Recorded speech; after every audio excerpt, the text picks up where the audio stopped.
Good morning बच्चों।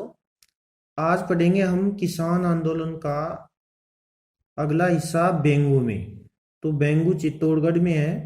बेंगू किसान आंदोलन के बारे में देखिए। बिजोलिया किसान आंदोलन से प्रेरित होकर बेंगू ठिकाने के कृषकों ने भी 1921 में आंदोलन प्रारंभ कर दिया था, क्योंकि वहां के लोग भी लगान व लाग बाग यानी कि लगान अधिक ज्यादा लेते थे, जो जमींदार थे, और अत्याचारों से पीड़ित थे। बेंगू ठिकाने के किसान भी बिजोलिया की तरह ही अधिकांशतः धाकड़ जाति के थे। धाकड़ जाति के किसान बताए गए हैं। वे विभिन्न लागतों, बेगार, लगान की ऊंची दरों व ठिकाने के अत्याचारों की चक्की में पिस रहे थे। राजस्थान सेवा संघ के सदस्यों विजय सिंह फतेंग, राम नारायण चौधरी और माणिक्यलाल वर्मा के सतत प्रयत्नों से बेंगू के किसानों में जागृति का प्रसार हुआ। 1921 में मेनाल में, ये प्रसिद्ध स्थान है मेनाल में, भैरूकुंड पर एकत्रित होकर बेंगू के पट्टे की किसान की सभा हुई और बिजोलिया आंदोलन की उग्रता से प्रभावित होकर बेंगू के किसानों ने फतेह से मिलकर लागबाग, बेगार और ऊंचे लगान के विरुद्ध आंदोलन का नेतृत्व करने की प्रार्थना की। फतेह ने इस आंदोलन का भार राजस्थान सेवा संघ के मंत्री रामनारायण चौधरी पर डाल दिया। तो 2 वर्ष के संघर्ष के बाद बेंगू ठाकुर राउत अनूप सिंह को वहां इसका झुकना पड़ा। उसने किसानों की मांगों को स्वीकार करते हुए एक समझौता कर लिया, परंतु मेवाड़ सरकार और रेजिडेंट को यह बात नहीं भाई। उन्होंने राजस्थान सेवा संघ और राहुल अनूप सिंह के बीच हुए समझौते को बोलवेसिक फैसले की संज्ञा दी और अनूप सिंह को उदयपुर से नजरबंद कर ठिकाने पर मुनसर मात बैठा दी, यानी कि वहां पुलिस लगवा दी। ठिकाने ने किसानों की शिकायतों के समाधान के लिए मेवाड़ के बंदोबस्त आयोग ट्रेंच के नेतृत्व में एक आयोग नियुक्त किया। बेंगू के किसान ट्रेंच के निर्णय पर विचार करने के लिए गोविंदपुरा में एकत्रित हुए। यहाँ 5 माह से लगभग 600 किसान पंच डटे हुए थे। ट्रेंच व लाला अमृतलाल ने गोविंदपुरा पहुंचकर एकत्रित किसानों को आयोग द्वारा दिए गए निर्णय को स्वीकार करने तथा तितर बितर हो जाने का आदेश दिया, वहां से भागने का आदेश दिया। किंतु किसान डटे रहे। तो 13 जुलाई 1923 ईस्वी को किसानों पर गोलियां चलाई गई, जिसमें रूपाजी, करपाजी धाकड़ नामक 2 किसान शहीद हो गए। तो महिलाओं को वहां अपमानित किया गया तथा 500 से ज्यादा किसानों को गिरफ्तार कर लिया गया। राज्य के अत्याचारों से किसानों का मनोबल गिरता देख फतेह ने गुप्त रूप से बेंगू पहुंचकर स्वयं किसान आंदोलन का नेतृत्व संभाल लिया। मेवाड़ सरकार द्वारा 10 सितंबर 1923 ईस्वी को गिरफ्तार कर जेल में डाल दिया गया, जिसके बाद आंदोलन धीरे धीरे समाप्त हो गया।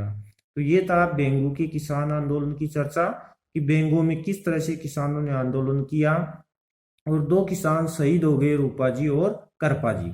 फिर देखिए बड़ किसान आंदोलन, ये बूंदी में आरंभ हुआ। तो बड़ में देखो बिजोलिया और बेंगू के किसानों के समान ही बूंदी राज्य, जो बूंदी में है बड़ स्थान, तो बूंदी राज्य के किसानों को भी अनेक प्रकार की लागतें, बेगार ऊंची दरों पर लगान की रकम देनी पड़ती थी। इससे त्रस्त बिजोलिया की सीमा से जुड़े बूंदी राज्य के बड़ क्षेत्र के किसानों ने बूंदी प्रशासन के विरुद्ध अप्रैल 1922 ईस्वी में आंदोलन का संघर्ष कर दिया। इस आंदोलन का नेतृत्व राजस्थान सेवा संघ के कर्मठ कार्यकर्ता था नैनूराम शर्मा के हाथों में था।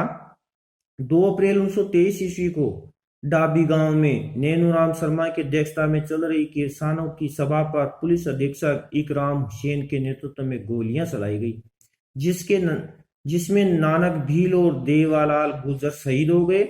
और 27 सितंबर 1925 ईस्वी को राजस्थान सेवा संघ की हाड़ौती शाखा की एक सभा में शासन को किसानों की समस्याओं से परिचित करवाने के लिए पंडित नैनूराम शर्मा को अधिकृत किया गया था। 1927 ईस्वी के बाद राजस्थान सेवा संघ अंतर विरोधों के कारण बंद हो गया, अतः राजस्थान सेवा संघ के साथ ही बूंदी का बड़ किसान आंदोलन भी समाप्त हो गया। तो इस प्रकार 1927 में जो है बूंदी में जो बड़ किसान आंदोलन था वो भी समापन हो गया। नीमूचना किसान आंदोलन जो अलवर में है, तो अलवर में देखिए किसानों ने किस प्रकार आंदोलन किया। वहां के जमींदार जो है सूरों को ऐसे ही छोड़ देते थे, तो वहां किसी प्रकार से सूरों पर मारने पर प्रतिबंध था। तो देखिए जमींदारों के सूरों से किसान परेशान थे। अलवर में सूरों को मारने पर प्रतिबंध था और ये सूअर किसानों की फसल को बर्बाद कर देते थे। इन सूअरों के उत्पात से दुखी होकर 1921 में अलवर के किसानों ने आंदोलन प्रारंभ कर दिया। इस आंदोलन के दबाव में महाराजा को सूरों की मारने की इजाजत देनी पड़ी। अलवर में 1922 ईस्वी में तीसरा भूमि बंदोबस्त होने के बाद 1923 ईस्वी में भू राजस्व की नई दरें लागू कर दी गई। इस नए बंदोबस्त से पूर्व राजपूत एवं ब्राह्मणों से अन्य जातियों की तुलना में कम भू राजस्व लिया जाता था। तो देखिए यहाँ राजपूत और ब्राह्मण जाति का अगर कोई किसान है तो उनसे तो भूमि का लगान कम लिया जाता था और किसानों से ज्यादा लिया जाता था। मगर नए बंदोबस्त द्वारा इन जातियों के विशेष अधिकारों को समाप्त कर दिया गया, जिसके कारण इनमें असंतोष के स्वर उठना स्वाभाविक था। और यद्यपि इन जातियों के किसान भी इस बंदोबस्त से संतुष्ट नहीं थे, जिसके कारण नेक्स्ट पेज में दिया गया है कि इस प्रकार मगर इसके विरोध के नेतृत्वकारी भूमिका राजपूतों ने निभाई। अलवर के बानसूर और गाजी थाना के राजपूतों ने भूमि बंदोबस्त के नाम पर लगने वाले इन करों का विरोध किया और रेजिडेंट से शिकायतें भी की। इस प्रकार की शिकायत करने से महाराजा जयदेव सिंह बहुत क्रोधित हो गए।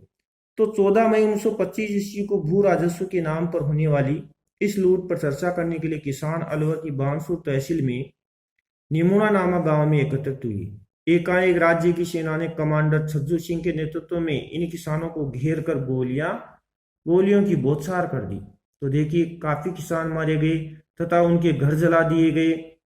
इस घटना में 156 व्यक्ति मारे गए और लगभग 600 व्यक्ति घायल हुए। तो रियासत नामक समाचार पत्र ने इस हत्याकांड की तुलना जलियांवाला बाग हत्याकांड से की। जो जलियांवाला बाग हत्याकांड हुआ था 13 अप्रैल 1919, उसी की तरह यहाँ किसान बहुत मारे गए।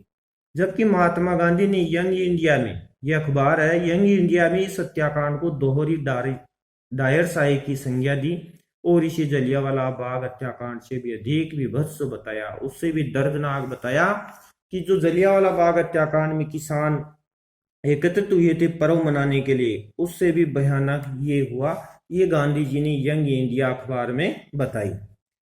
अब देखिए राजस्थान में प्रजामंडल आंदोलन की किस तरह से राजस्थान में प्रजामंडल आंदोलन का नेतृत्व किन लोगों ने किया और कैसे किया।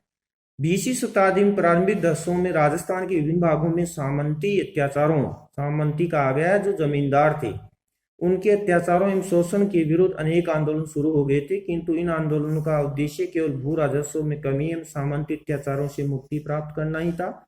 1920 ईस्वी में कांग्रेस द्वारा देशी रियासतों के आंतरिक मामलों में हस्तक्षेप न करने का प्रस्ताव पारित होने से राजपूताना के राष्ट्रवादी लोगों को मायूस होना पड़ा।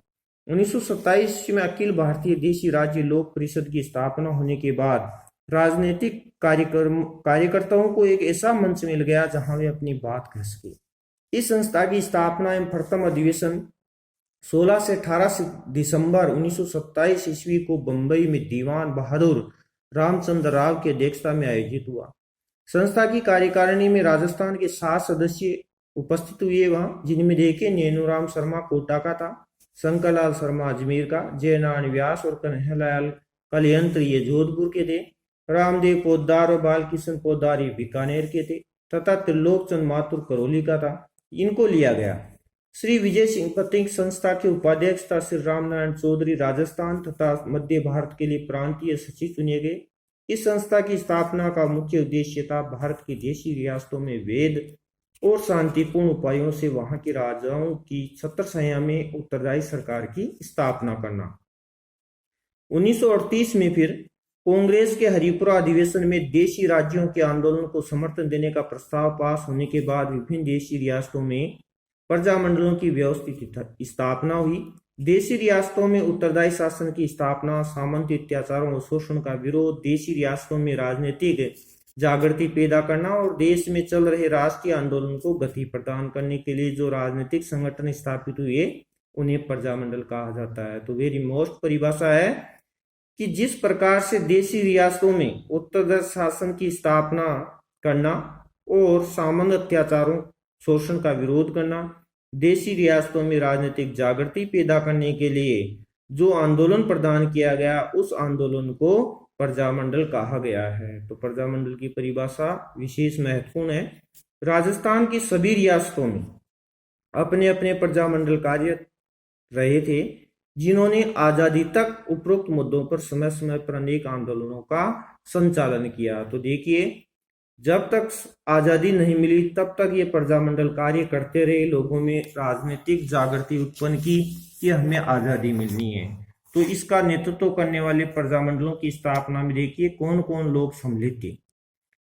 इन पर प्रमुख प्रजामंडलों की स्थापना देखिए, प्रजामंडल दे रखे हैं, एक तरफ एक वर्ष दे रखा और उनके संस्थापक, जैसे जयपुर प्रजामंडल 1931 में स्थापना हुई, जमनालाल बजाल और कपूरचंद पाटनी था इसका। बूंदी प्रजामंडल 1931 में कांतिलाल नाम का नेतृत्व करने वाला था। हाड़ौती प्रजामंडल 1934 में स्थापना हुई और पंडित नैनूराम शर्मा था। मारवाड़ प्रजामंडल 1934, इसमें जयनारायण व्यास था। सिरोही प्रजामंडल 1934, वर्दी शंकर त्रिवेदी था। बीकानेर प्रजामंडल 1936, माधवराम वेद था। कोटा प्रजामंडल 1939, पंडित नैनूराम शर्मा था यहाँ पर। मेवाड़ प्रजामंडल 1938 में स्थापना हुई, माणिक्यलाल वर्मा था। अलवर प्रजामंडल 1938 में, इसमें हरिनारायण शर्मा था। भरतपुर प्रजामंडल स्थापित हुआ 1938 में, इसमें किशनलाल जोशी था नेतृत्व करने वाला। शाहपुरा प्रजामंडल 1938 में स्थापित हुआ, रमेश चंद्र ओझा था। धौलपुर प्रजामंडल में 1938 था और जवाला प्रसाद जिज्ञासु इसका नेतृत्व किया। इसी तरह से करौली प्रजामंडल 1938 में स्थापना हुई, त्रिलोक चंद माथुर था। और किशनगढ़ प्रजामंडल ये 1939 में स्थापना हुई, कांतिलाल चौथानी था। और जैसलमेर प्रजामंडल 1945 में स्थापित हुआ, इसका था मिठालाल व्यास। कुशलगढ़ प्रजामंडल 1942 में स्थापित हुआ और भंवरलाल निगम ने इसका नेतृत्व किया। डूंगरपुर प्रजामंडल की स्थापना 1944 में हुई, यहाँ भोगीलाल पांड्या नाम का नेतृत्व करने वाला था। बांसवाड़ा प्रजामंडल 1945 में स्थापित हुआ, यहाँ भूपेंद्र नाथ त्रिवेदी ने कमान संभाली आंदोलन की।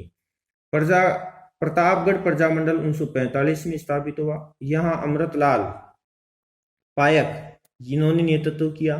और झालावाड़ प्रजामंडल 1946 में स्थापित हुआ, यहाँ था मांगीलाल भवे।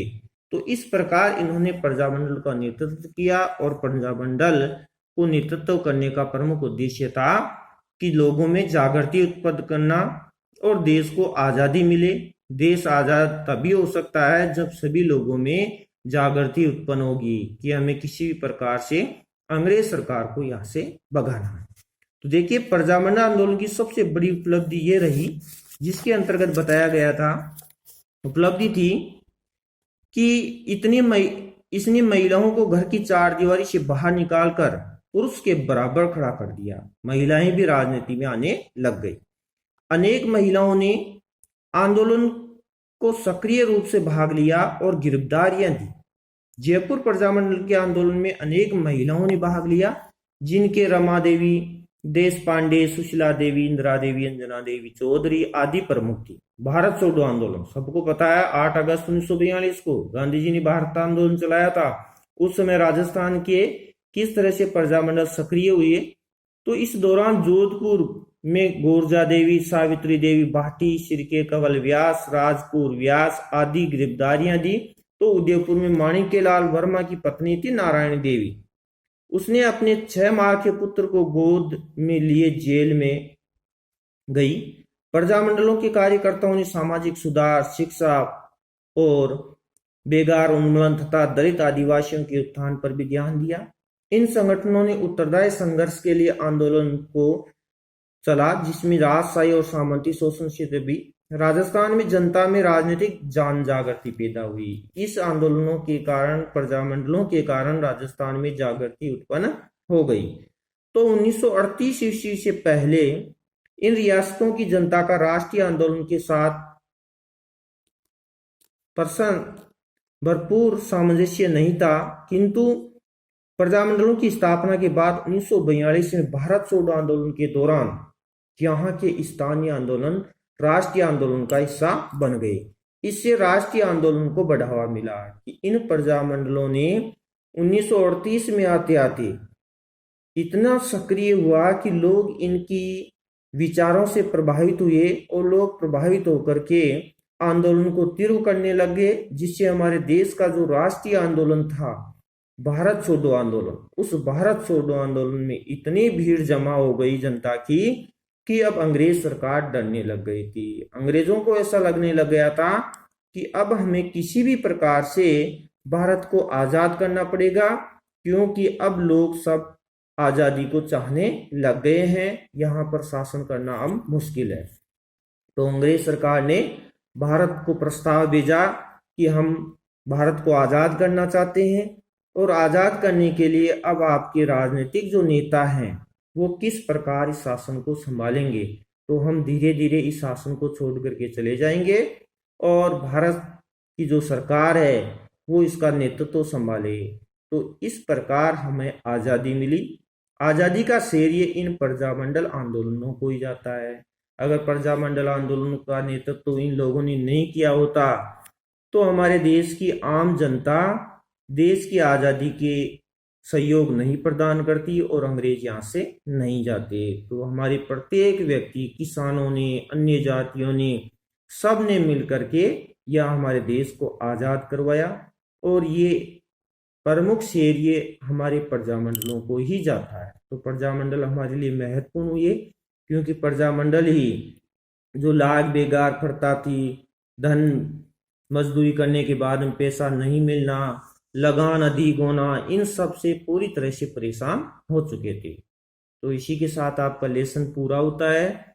ये थर्ड लेसन पूरा होने के बाद में हम आपको इसके प्रश्न देंगे। ये प्रश्न आपको टुकड़ों में दिए जाएंगे, इसलिए सभी प्रश्नों को आप SW कॉपी में करना है बच्चों, ताकि आपको इसके बारे में पता हो। जो प्रश्न कटे हुए मिलेंगे ये समझना कि वो कोर्स में नहीं है, जिनकी क्रॉस का चिन्ह लगा दिया जाएगा पेंसिल के द्वारा, इसलिए आप कंफ्यूज नहीं हो। और जो प्रश्न कटे हुए नहीं है पेंसिल से, ये मान लेना कि वो प्रश्न आपको करने हैं। धन्यवाद।